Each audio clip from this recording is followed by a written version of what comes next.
pasar por el Moodle, que es mucho problema. Entonces, la doctrina Monroe y el destino manifiesto. Expansión de la libertad o legitimación del dominio. Esta temática, como varias otras temáticas históricas, es muy controversial, genera mucho debate. Hay posturas antagónicas, hay personas que ven positivo en esto, hay personas que ven negativo, hay personas que ven de los dos. Lo que a nosotros nos interesa es tener la visión más amplia posible para poder entender la problemática en su totalidad y de ahí tener justamente la posibilidad de tomar una postura conociendo los diferentes argumentos. Entonces, estamos hablando de un contexto de imperialismo, neoimperialismo en particular, porque como hemos visto a lo largo de la historia, ha habido imperialismo siempre, ha habido imperio siempre, ha habido colonización siempre. Entonces, cuando hablamos de neoimperialismo es para referirnos a este momento histórico en particular, al imperialismo de este momento histórico. Finales del siglo XIX, principios del siglo XX, donde tenemos a Europa colonizando Asia y África. Tenemos por el otro lado al imperio ruso colonizando Asia Central y la Siberia. Y en el continente americano tenemos a Estados Unidos, la nueva nación, expandiéndose y ocupando tanto territorios como mercados, con el fin de su doctrina de aislamiento, que la vamos a ver en un momento. Entonces, esta nueva nación está buscando territorios, pero más que territorios físicos para tomarlos, está buscando mercados. Tienen una economía fuerte y pujante y necesitan comercializar. También tenemos un contexto de nacionalismo. Como hemos visto, están todas estas naciones, nuevas naciones, intentando construirse como nación, construir un ideal de nación y por lo tanto todas las ideas nacionalistas están fuertes, sobre todo en un estado como, en una nación como la de Estados Unidos que logra claramente concretar un ideal de nación fuerte. Entonces, la doctrina es pronunciada por James Monroe, en realidad es escrita por John Quincy Adams, pero toma el nombre del presidente en ese momento que era Monroe. Él pronuncia un discurso en el cual la declara en 1823, pero en realidad el término empieza a tomar vida a partir de más o menos los 50. La idea es que Estados Unidos, que desde el año 1796 más o menos había estado en un aislamiento, en lo que se llama la doctrina del aislamiento, que quiere decir que se cerró en sí mismo para poder construir nación. Entonces no quería tener nada que hacer con los problemas en Europa y no quería que ninguna influencia europea tenga nada que ver con los problemas de la nueva nación. Entonces se cierra en sí misma para construir nación. Y a partir de 1823 tiene esta misma idea para el resto del continente. La idea entonces es proteger al continente americano de influencias externas, en particular influencias europeas, para permitir que estas nuevas naciones se desarrollen y busquen una forma de gobierno y de nación que les pertenezca sin influencia exterior, que para Estados Unidos y para las pequeñas naciones es negativa esta influencia porque además tiene un contexto monárquico detrás. Entonces la idea es América para los americanos, que todo el continente americano se construya desde adentro con ideales americanos. Americanos estamos hablando de todo el continente, no solo del país Estados Unidos, sino ideales americanos de democracia, libertad y otros que vienen con la idea democrática. Entonces, esta idea propuesta por Monroe implica que el nuevo continente americano es un continente libre y soberano, y debe permanecer así, no debe volver a caer dentro del imperialismo o del colonialismo europeo. Y por eso Estados Unidos lo toma como un rol personal el proteger al continente de esto y dice que cualquier invasión al continente lo toma como invasión a Estados Unidos, con el fin de limitar la influencia de los antiguos imperios en el nuevo continente. Porque Estados Unidos y sus fundadores presumen que el sistema monárquico europeo es degenerado y no tiene lugar en un continente nuevo y democrático como lo es el continente americano. Entonces, prevalece la idea de democracia y la democracia ve al sistema monárquico europeo como algo retrasado, obsoleto, degenerado. Entonces, debe permanecer libre de esa influencia. Y Estados Unidos sabe que con el fin de las guerras napoleónicas, como hemos visto en clases anteriores, durante las guerras napoleónicas, los imperios, el imperio español, el imperio portugués, pierden fuerza por las guerras internas que tenían en el continente europeo, y eso es una de las bases por las cuales se da la independencia en Latinoamérica.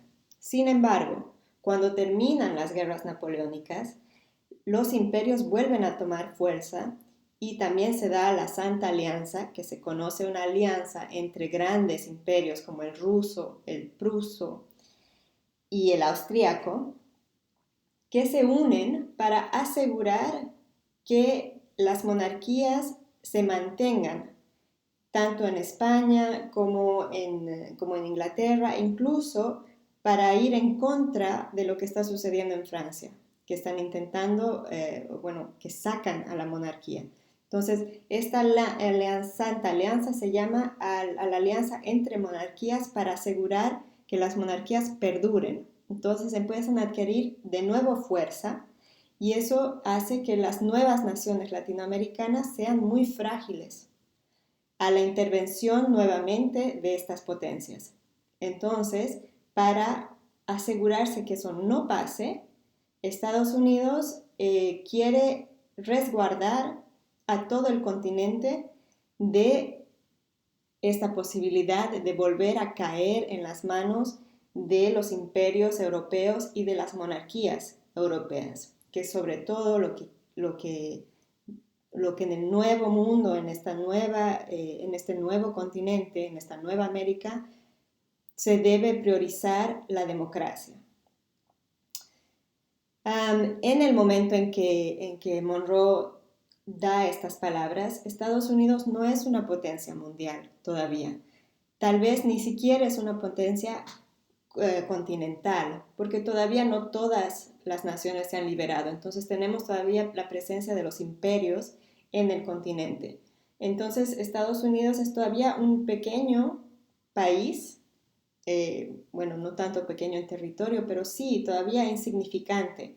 Y los poderes europeos no ven a Estados Unidos como un rival, porque todavía no tiene un buen ejército y no tiene capacidad de armada, que en esa época era primordial.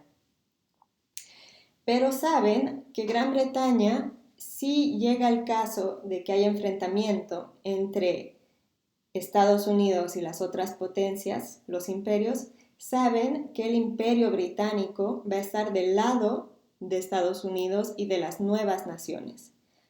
A pesar de que tiene problemas con Estados Unidos, Gran Bretaña ya había empezado a tener comercio con las nuevas naciones latinoamericanas. Entonces, como hemos visto, por ejemplo en Haití, Gran Bretaña ayuda a las fuerzas independentistas porque quiere comercializar con estas nuevas naciones. Anteriormente, cuando estaban todavía los imperios colonizando a este continente, teníamos un sistema mercantilista, que quiere decir que las colonias vendían únicamente al imperio, y era el imperio el que después vendía al resto. En cambio, cuando se liberan, ya las pequeñas naciones empiezan a comercializar con Gran Bretaña sin pasar por el imperio. Y esto le conviene a Gran Bretaña y entonces Gran Bretaña va a apoyar a que estas naciones se queden independientes para poder comercializar con ellas. Y Gran Bretaña sí es un imperio muy poderoso y es la armada más poderosa del momento. Entonces eso sí provoca miedo a los imperios, porque Estados Unidos no, todavía es un pequeño. Sienta las bases para lo que después se conoce como el Destino Manifiesto. El Destino Manifiesto en sí no es un texto, ni es algo concreto. Fue un término dado por un periodista, John O'Sullivan, donde habla de un concepto que es hasta el día de hoy y en su momento sumamente controversial.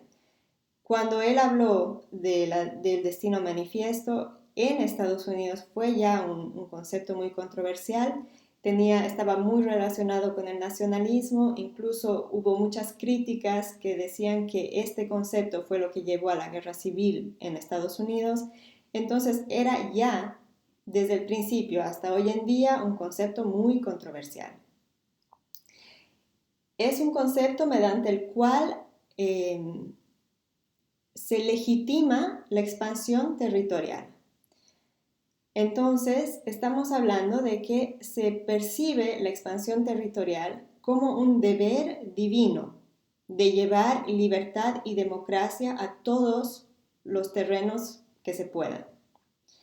Esto no es algo nuevo, esto es algo que se ha visto siempre. Lo vimos en los conquistadores, cuando llegaron a América para traer la religión y la civilización. Lo vemos antes de eso, siempre lo vemos en el Imperio Persa también, lo vemos en muchos momentos históricos y lo seguimos viendo hoy en día. La noción moral de que uno debe proteger al otro.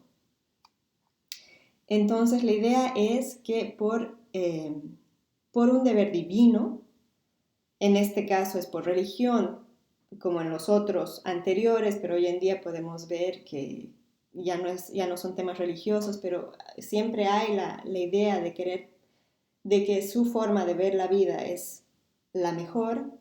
Entonces, en este caso es un deber divino llevar libertad y democracia a todos los territorios de América y del mundo, porque es la forma mejor de hacer gobierno. Es una mejor forma que las monarquías de hacer gobierno.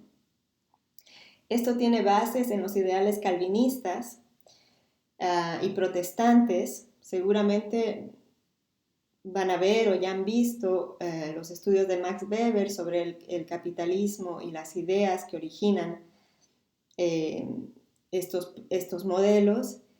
El protestantismo y el calvinismo, a diferencia del cristianismo, ven en la riqueza y el progreso gloria.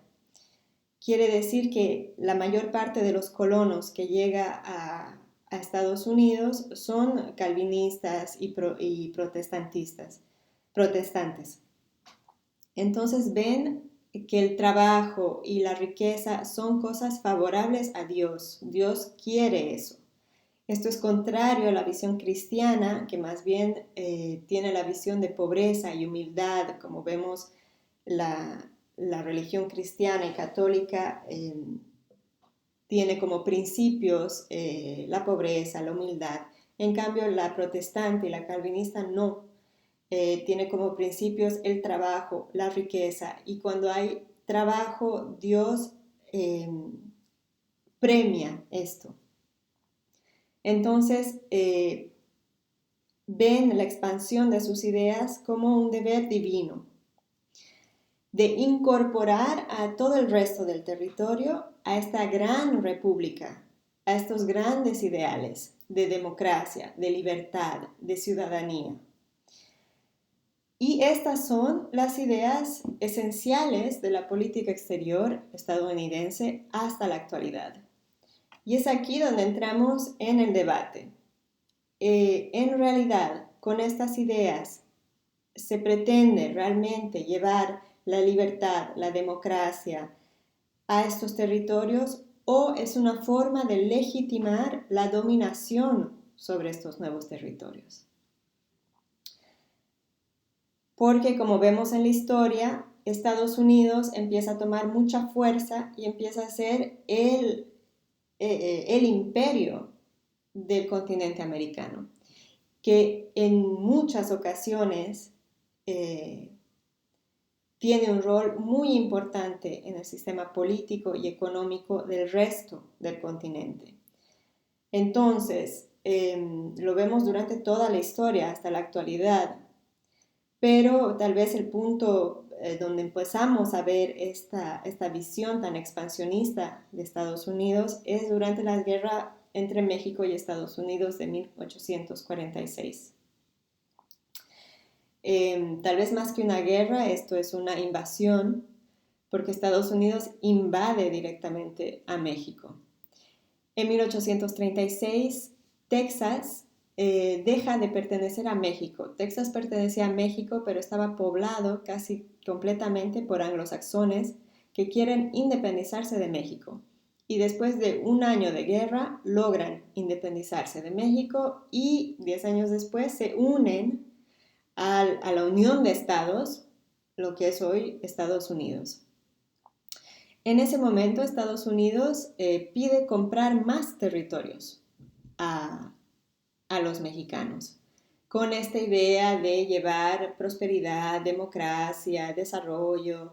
Está todo dentro de la misma idea. Proponen comprar Nuevo México y Alta California. Y también está la discusión de la frontera de Texas. No está muy clara la frontera de Texas y entonces sería momento de clarificarla. En ese momento el gobierno mexicano rehúsa vender territorios a Estados Unidos y declara que la frontera con Texas es mucho más pequeña de la que dice Estados Unidos. Entonces Estados Unidos propone atacar a México. El presidente en ese momento, James Polk, propone atacar a México, pero no cuenta con el apoyo ni del Congreso ni de los ciudadanos. Entonces se basa en la doctrina del destino manifiesto para legitimar de nuevo esta expansión y así tener el apoyo tanto del Congreso como de los ciudadanos. Por lo tanto, en 1846, el 13 de mayo, Polk ya había invadido bastante territorio mexicano y declara la guerra a México. México tarda mucho en responder, ya sea porque la información llega muy tarde o porque toman mucho tiempo en reunirse las fuerzas mexicanas, que recién responde en julio, cuando Estados Unidos ya había avanzado considerablemente en el territorio. Al mismo tiempo, el gobierno mexicano decide decomisar tierras y riquezas de la iglesia, lo cual genera un problema grande con la población y con el clérigo, porque no están de acuerdo con que el gobierno haga esto, y empieza a haber una revuelta civil contra el gobierno mexicano en la capital. Entonces, este problema hace que se debilite aún más el ejército mexicano porque el gobierno está intentando resolver los problemas que tiene internos y eso toma la energía y la economía que podría haber estado yendo al ejército para combatir contra Estados Unidos. Finalmente, Estados Unidos decide dejar de atacar por el norte y toma la idea de atacar por Veracruz, por el puerto de Veracruz, entrar por el puerto de Veracruz y llegar hasta la Ciudad de México, como lo había hecho Cortés. Es el mismo tramo que tomó Cortés. Y estando México en una situación tan catastrófica en muchos sentidos, es relativamente fácil para ellos llegar hasta la Ciudad de México y tomar la capital misma del Estado mexicano. Entonces, en el 14 de septiembre de 1847, Estados Unidos toma la capital durante más o menos 9 meses. Esto es obviamente increíblemente humillante para el Estado mexicano y muestra todas sus debilidades. Por un lado, que había divisiones internas muy fuertes. Tenías diferentes regiones que querían independizarse. Yucatán, Tabasco, querían ir cada una por su lado. Hubo una pésima conducción militar. El ejército no estaba preparado, no estaba articulado, no tenían mandos concretos. Había una ausencia de mando político. El presidente en ese momento mexicano era Santa Anna, que era presidente un día, al día siguiente renunciaba, después volvía a aparecer. Entonces no había una visión conjunta ni de parte de la población ni de parte de sus líderes. La población no estaba convencida con formar parte de esta nación, entonces tenías regiones que querían independizarse y por otro lado los líderes estaban ocupados con sus visiones personales y egoístas y no tenían la posibilidad de generar una visión conjunta para hacer oposición a un ejército y a una visión de nación tan fuerte como la de Estados Unidos. Entonces, el 2 de febrero de 1848, Estados Unidos redacta el Tratado de Guadalupe Hidalgo y México no tiene otra posibilidad que firmarlo y por lo tanto ceder casi la mitad de su territorio a Estados Unidos, lo que sería Texas, Alta California y Nuevo México, que es más o menos es más de 2 millones de kilómetros de territorio, lo que hoy conocemos como Arizona, California, Nevada, Utah, Nuevo México, Colorado, Wyoming, Kansas y Oklahoma. Entonces, vemos que México pierde casi la mitad de su territorio, por un lado, por un vecino expansionista e imperialista, y por otro lado, por una debilidad de la nación misma de México de poder responder a esto, porque no tenía bases sólidas, no tenía una visión sólida de nación, no tenía mando político adecuado, no tenía manejo militar adecuado. Y Estados Unidos sí, en ese momento ya había consolidado sus ideales claramente y entonces podía tomar este territorio como lo hizo. Al final pagó 15 millones de pesos mexicanos por el territorio, pero en realidad es más simbólico que otra cosa porque ya lo había tomado. Entonces, este es el principio de las relaciones de Estados Unidos con el resto de América Latina. Vemos en diferentes momentos de la historia latinoamericana la fuerza que tiene Estados Unidos en todo el continente. Nuevamente, son temas de debate. El accionar de Estados Unidos es un tema de debate. Hay muchas formas, puntos de vista para verlo. Sin embargo, es claramente una fuerza recurrente en el continente latinoamericano. En el Moodle les he puesto un texto escrito, publicado en El País, pero escrito en 1986, sobre un periodista hablando de cómo ven el imperialismo estadounidense en ese momento. Y también les he puesto un extracto donde están hablando Eduardo Galeano, un famoso periodista uruguayo, Josefina Vázquez, que es una historiadora mexicana, y otros dos personajes sobre la doctrina Monroe y lo que significa Estados Unidos como vecino para las naciones latinoamericanas. Nos vemos la próxima semana con la sesión 9.